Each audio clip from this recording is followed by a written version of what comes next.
Nabudol na ba ang lahat? Kung hindi pa, ako na ang mambubudol sa'yo nitong Hodek Automatic Curler. As you can see, super sealed siya and ang pinili kong color is violet because that is my favorite color. Proceed tayo sa quick unboxing.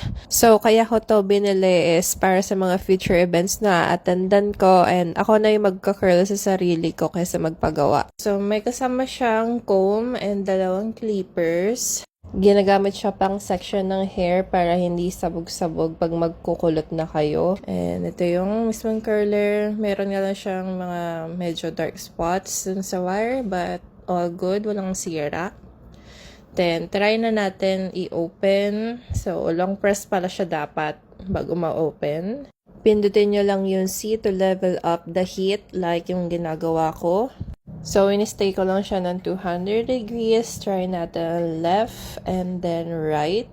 Okay naman siya, working. And try na natin sa ating hair. Yan, nag-section na ako ng isa away sa aking face and that takes like 10 seconds bago ko siya tanggalin. So, ginawa ko lang siya repeatedly sa buhok ko. And then, pinakita ko lang talaga sa inyo guys since wala naman akong lakad and gabi na that time. So, mas pinadali na ang pagkukulot. You can check that out sa Shopee, Lazada, or TikTok. Yun lang. Bye! Happy Budol!